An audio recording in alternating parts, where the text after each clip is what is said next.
Hello everyone, today we are going to complete section C grammar question number 7 which is contain 5 marks. Fillers, as usually you know that fill in the blanks. आज के video में हम complete करेंगे section C जिसमें fillers दिए हुए हैं और ये आपका क्वेश्चन नंबर 7 है। आई होप, मुझे उम्मीद है कि आपके सेक्शन सी जो कि बोर्ड का पेपर आएगा उसमें भी आपका क्वेश्चन नंबर 7 ही रहेगा। इसमें आपको 5 मार्क्स आने वाले हैं। कैसे आने वाले हैं? क्योंकि मैं आपको fill in the blanks complete कराऊंगा तो आपके वहाँ भी फिल इन द ब्लैंक्स हो जाएंगे। कैसे हो जाएंगे? क्योंकि ऐसे ही फिल इन द ब्लैंक्स आपसे पूछे जाएंगे और हो सकता है कि इसी में से ही पूछे जाएँ।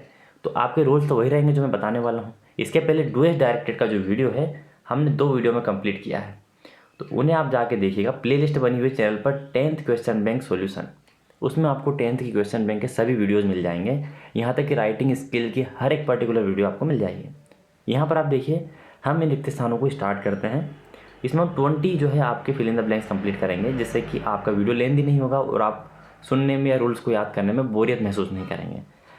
ही knows the boy is wearing a blue shirt which who were, where sorry were नहीं है, कौन सा, कहाँ, ये स्थान के लिए उपयोग होता है। यह निर्जीव वस्तुओं के लिए, नॉन डूअर नॉन लिविंग वस्तु के लिए उपयोग होता है, और जो हु है ना वो सिर्फ लिविंग वस्तुओं के लिए उपयोग होता है, यानी जीवित वस्तुओं के लिए। तो वह जानता है लड़के को, तो ये लड़का जीवित है या फिर निर्जीव है, मतलब बिना जीव वाला कोई वस्तु है। आप कहेंगे कि ये तो लड़का है जो कि जीवित है, तो ये दोनों तो नॉन लिविंग चीज़ के लिए आते हैं और अकेला हु जो है लिविंग के लिए आता है। तो यहाँ पर बिना सोचे समझे आपका आंसर हु सही हो जाएगा। लेकिन अर्थ क्या होगा? वह जानता है लड़के को जिसने ब्लू शर्ट पहन रखी है, यानी जिस लड़के ने ब्लू शर्ट पहन रखी है उसे वो जानता है। तो वह जानता है लड़के को जिसने, तो यहाँ पर जो जिसने वाली फीलिंग आ रही है, या आप जब बोलते हैं तो जो जिसने या फिर जिसने या जिसे, तो आप इन तीनों के अर्थ के लिए हु का उपयोग करेंगे, या हुज होता तो भी आप लगा सकते थे। तो इस तरीके से आपको लगाना है रिलेटिव क्लास के इन कंजंक्शंस को। अगला है आपका his brother is RJ in local radio channel. आपको यहाँ पर आर्टिकल का उपयोग करना है ए एन डी। ए और एन का उपयोग सिंगुलर के लिए उपयोग होता है हमेशा, यानी आप एक वचन नाउन के लिए उपयोग करते हैं, और द का उपयोग सिंगुलर प्लूरल दोनों के लिए होता है, लेकिन किसी विशिष्ट परिस्थिति में, क्योंकि ये डेफिनेट आर्टिकल है। तो यहाँ पर जब आप आर जे बोलते हैं, आर जे क्या बोलते हैं आप? आर और जे। तो आप देखिए, आप जब उच्चारण करते हैं, प्रोनंसिएशन करते हैं, तो आप स्वर का प्रोनंसिएशन करते हैं, यानी वोवेल का प्रोनंसिएशन करते हैं, उच्चारण करते हैं। तो इसलिए यहाँ पर क्या आ जाएगा? एन। ये तो आप सभी को पता ही होगा। His brother is R J, या फिर M L A, my father is an M L A, M D, M P, उन सब में हम जो है स्वर यानी वोवेल का उपयोग करते हैं उच्चारण करते समय, इसलिए वहाँ पर आर्टिकल एन आता है। आप ये ना देखें कि आर तो कॉन्सोनेंट है, नहीं, आप इस आर पर मत जाइए। जब आप आर को बोलते हैं तो इस तरीके से बोलते हैं। आर कॉन्सोनेंट है इंग्लिश का, लेकिन उच्चारण उसका होता है वोवेल से। There is not water in the pool. जो पुल है ना उसमें पानी नहीं है, नहीं है। तो जब भी नेगेटिव वाला सेंस वाला सेंटेंस आता है या फिर इंटेरोगेटिव यानी प्रश्नवाचक, तब हम बिना देखे उसमें एनी का उपयोग करते हैं। तो यहाँ पर एनी आ जाएगा। लेकिन इसके पीछे एक और रीज़न है। यहाँ पर वाटर है आपका अनकाउंटेबल नाउन, यानी जिसे आप गिन नहीं सकते, जिसे आप 1 2 3 नहीं कर सकते। मैनी और सम हमेशा काउंटेबल के साथ आते हैं। सम जो है आपका अनकाउंटेबल के साथ भी आ सकता है, लेकिन जब नेगेटिव है तो एनी आ गया। लेकिन मैनी तो हमेशा काउंटेबल के साथ ही आता है। तो क्या आपका पानी काउंटेबल है?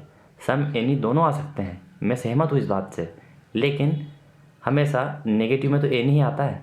तो इसलिए there is not any water in the pool, pool में कोई पानी नहीं है। आप ऐसा नहीं कहेंगे कि पूल में कुछ पानी नहीं है, इसलिए सम भी नहीं आएगा। तो आपका राइट आंसर हो जाएगा any. He has many plays, right, wrote, written.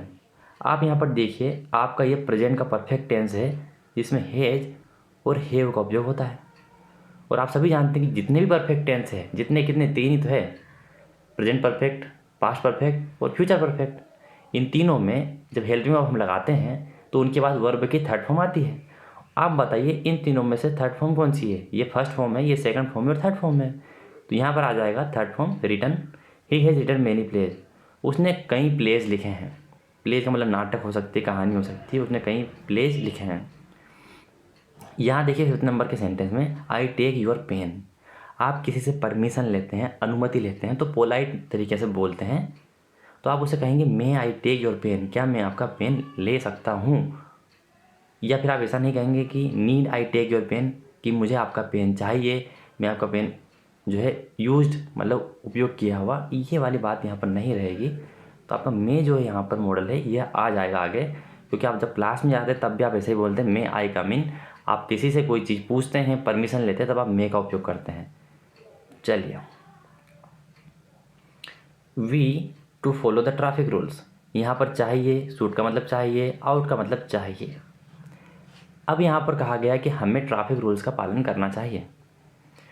जो मस्ट है इसका उपयोग हम करेंगे, चाहिए मतलब बहुत ज़रूर चाहिए। अगर आपने नहीं किया तो पता नहीं क्या हो जाएगा, मतलब आपकी मजबूरी है यहाँ पर कि आपको करना ही होगा। जैसे कि वी पे टैक्सेस, हमें वी मस्ट पे टैक्सेस, हमें टैक्स पे करने होते हैं, नहीं पे करेंगे तो और टैक्स लगेगा, या फिर हो सकता है कि आपको जेल भी हो जाए, तो वहाँ पर हम मस्ट लगाते हैं। शुड यानी हम किसी को सलाह देते हैं कि तुम्हें मास्क पहनना चाहिए क्राउडेड प्लेस पर, ऐसा हमने सेंटेंस आगे हम देखेंगे। यू शुड स्टडी, तुम्हें पढ़ाई करनी चाहिए, ये हम किसी को सलाह दे रहे हैं, उसकी मर्जी वो माने या ना माने। तो इसका उपयोग, मस्ट का उपयोग जरूरी के लिए, ये सलाह देने के लिए। और आउट का मतलब होता है जब भी हम हमारे नैतिक मूल्यों की बात करते हैं, जब हमारे कर्तव्यों की बात आ जाती है, जब हमारे देश की बात आ जाती है, जब हमें तिरंगे का सम्मान करना चाहिए, हमें ऐसा करना चाहिए, तो ये हमारे कर्तव्य है, ये हमारी ड्यूटीज़ है, मोरल ड्यूटीज़ है, तब हम लगाते हैं आउट। लेकिन आउट हमेशा टू के साथ आता है। तो क्या इसमें आपको टू दिख रहा है? जी हाँ दिख रहा है। तो यदि आपको टू दिखे और आउट दिखे तो आपको बिना सोचे लगा देना है we ought to follow the traffic rules, हमें ट्रैफिक रूल्स फॉलो करने चाहिए। अगर यहाँ पर टू नहीं होता तो आपकी मजबूरी होती है कि आपको मस्ट लगाना होता है, क्योंकि आउट के बाद टू आता है। ये बात आपको समझ में आ गई होगी। नेक्स्ट चलते हैं। व्हेन आई वाज यंग, जब मैं छोटा था, क्या था? छोटा था। यंग मतलब जवान था ऐसा नहीं है। आई क्लाइम ट्री, तो मैं पेड़ पर चढ़ सकता था, ठीक है। तो जब यदि हम प्रेजेंट की बात करें, ये कौन सा रूप है मॉडल्स का? कैन, प्रेजेंट, और कुड पास्ट रूप है। साथ में हम पोलाइटनेस में उपयोग करते हैं, लेकिन यहाँ पोलाइटनेस की कोई बात हो रही है क्या कि please could you bring a glass of water for me, क्या तुम मेरे लिए ग्लास पानी ला सकते हो? हमेशा कोई विनम्र पोलाइटनेस वाली बात कर नहीं, लेकिन ये कैन का पास्ट रूप भी तो है।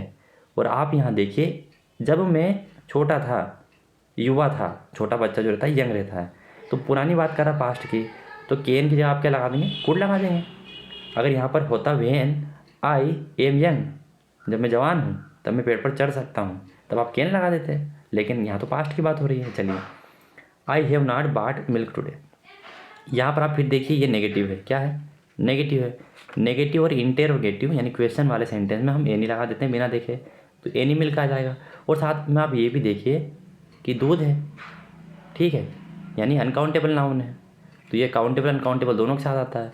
सम भी आ जाता है, लेकिन ये सिर्फ पॉजिटिव सेंटेंस में आता है, किसमें? सकारात्मक अफर्मेटिव सेंटेंस में आता है, जहाँ पर पॉजिटिव सेंस हो, नेगेटिव सेंस में कभी नहीं आता। How students are present today, देखिए हाउ मच और हाउ मैनी दोनों हाउ के बाद आ जाते हैं। मच और मेनी में सिर्फ इतना अंतर है कि यह आता है मच आपका अनकाउंटेबल के साथ, जिनको हम गिन नहीं सकते। किनको हम गिन नहीं सकते? जैसे कि आपका शुगर हो गया, हम ऐसा बोलते हैं 1 किलो शुगर, 2 किलो शुगर, हम ऐसा नहीं बोलते 1 शुगर, 2 शुगर, 3 शुगर। राइस चावल, गोल्ड वाटर, राइस बटर, ये सब क्या है? अनकाउंटेबल, जिनकी क्वांटिटी हम मात्रा किलोग्राम में या ग्राम में या लीटर में तोलते हैं, वो सब अनकाउंटेबल है। मनी भी हो गया आपका। लेकिन मेनी किसके साथ आता है? जिनको हम काउंट कर सकें। तो मेनी बहुवचन के साथ आता है, ये भी अनकाउंटेबल नाउन के साथ आता है, क्योंकि अनकाउंटेबल तो अपने आप में एक वचन ही होती है। आप बहुवचन माने एक वचन माने कोई फर्क नहीं पड़ता है। लेकिन आप स्टूडेंट्स को देखिए, क्या मैं इनको काउंट कर सकता हूँ? हाँ, 1 स्टूडेंट, 2 स्टूडेंट, 10 स्टूडेंट, और यहाँ पर इसका बहुवचन बना हुआ स्टूडेंट्स। तो बहुवचन हमेशा काउंटेबल नाउन का बनता है, अनकाउंटेबल का तो वैसे भी नहीं बनता है। तो यहाँ पर आपका बिना सोचे समझे हाउ मेनी आ जाएगा। How many students are present today, आज कितने विद्यार्थी उपस्थित हैं। हाउ शुगर, अब देखिए शुगर वापस कैसा हो गया? आप इसको काउंट नहीं कर सकते, तो यहाँ पर क्या आ जाएगा? मच। देखो अभी समझाया मैंने, आपके 2 सेंटेंस कंप्लीट हो गए। जिनको आप नहीं गिन सकते, जिनकी आप 1, 2, 3 गणना नहीं कर सकते, आप किलोग्राम, लीटर या ऐसे मात्रा देखते हैं, वो अनकाउंटेबल होते हैं और उनका बहुवचन भी नहीं बनता है। आप शुगर को कभी शुगर्स नहीं कर सकते, तो वैसे यहाँ पर मच आ जाएगा। द अर्थ अराउंड द सन, जो पृथ्वी है वह क्या करती है? सूर्य के आसपास चक्कर लगाती है। तो यहाँ पर हो जाएगा, एक तो मुँह है, एक मूस है। तो ये अर्थ जो है अकेली है, एकलौती है, सिंगुलर सब्जेक्ट है। और सिंगुलर सब्जेक्ट में आपका प्रेजेंट इंडेफिनिट टेंस क्या कहता है कि वर्ब के साथ ए से ही एस आएगा, तो यहाँ पर मूस हो जाएगा। अगर अर्थ से होता यानी पृथ्वियाँ होती तब हम मुँह लगाते, लेकिन ऐसा संभव नहीं है, पृथ्वी तो एक ही है, तो मूस आ जाएगा यहाँ पर। ही always on time, he always on time.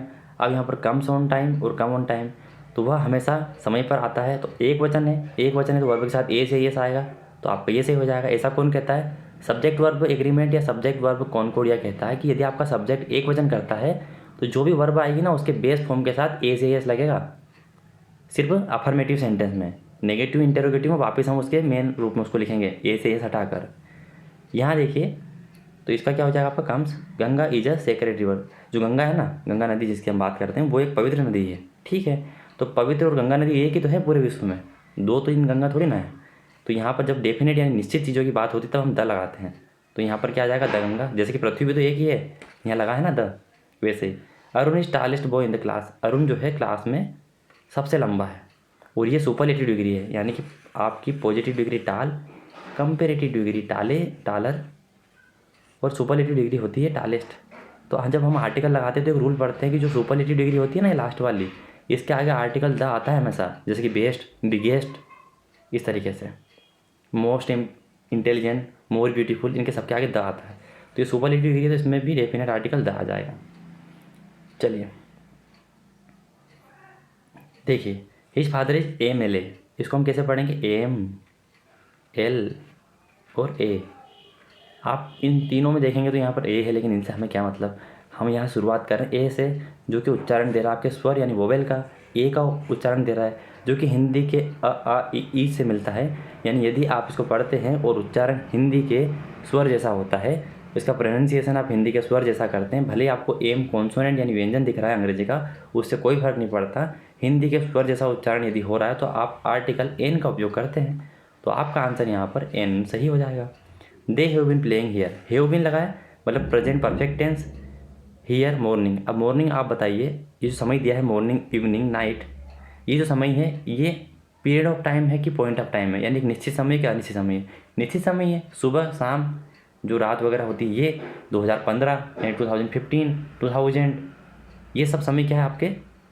Point of time है, यानी निश्चित समय है। तो निश्चित समय के लिए हम सेंस लगाते हैं, और जब आपको समय निश्चित ना हो, जैसे कि मैं एक दिन से, for 1 day, for 2 weeks, for 3 months, तो हम फार लगाते हैं। ऐसे जगह में जब आपको पता ना हो कि कितने महीने की कितने साल की बात की जा रही है, तब आप फार लगाते हैं।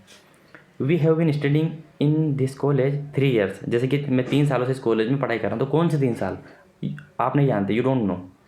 लेकिन यहाँ मॉर्निंग तो सुबह ही होती है, आप सभी जानते हैं, तो हमने सेंस लगा दिया था। लेकिन यहाँ पर आप निश्चित नहीं है, इसलिए पीरियड ऑफ टाइम है, यानी 1 साल से लेकर 2 साल और 3 साल, इनके बीच में पीरियड है, एक समय है, फिक्स टाइम नहीं है।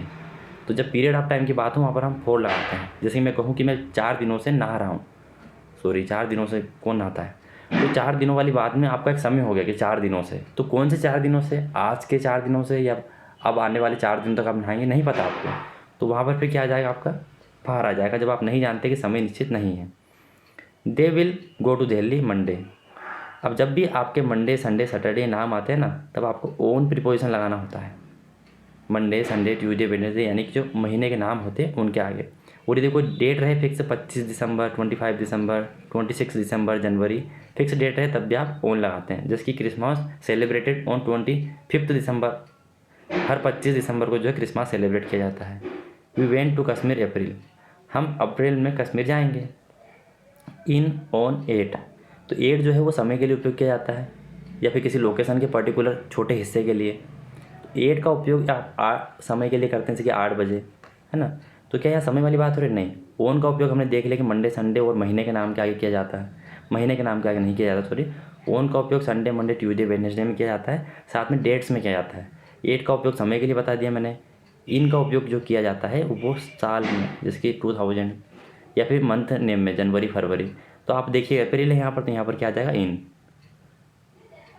अगला है हिज अंकल डाइड, जब भी कोई व्यक्ति किसी बीमारी के द्वारा मर जाता है, कैंसर या फिर इसके अलावा और भी मलेरिया या टीवी, कुछ भी हो, डाइड लिखा हो और यहाँ कैंसर लिखा हो, तो यहाँ पर बिना सोचे आपको ऑफ लगाना है। किसी बीमारी से कोई व्यक्ति मरता है कि उसके अंकल जो है कैंसर से मरे, तो यहाँ पर ऑफ आ जाएगा। लेकिन वो बीमारी आप पर कंटिन्यू है, आप अभी मरे नहीं हैं, आप उससे जूझ रहे हैं, तो फिर यहाँ पर फ्राम आ जाएगा। जैसे कि हम लिखते हैं I have been suffering from fever, मैं फीवर से पीड़ित हूँ, लेकिन ये यहाँ पर मर चुके हैं। तो जो किसी बीमारी से कोई व्यक्ति मरता है तो डाइट के बाद ऑफ लगाना है आपको। अगले जो 20 आपके सेंटेंस हो हम बाद में करेंगे। दोस्तों मिलते हैं ऐसे अलग नॉलेजेबल वीडियो में, तब तक के लिए टाटा बाय बाय। वीडियो अच्छा लगा लाइक जरूर कीजिएगा, साथ में अपने दोस्तों में शेयर कर दीजिए जिनसे कि उनको ये वीडियो मिल जाए।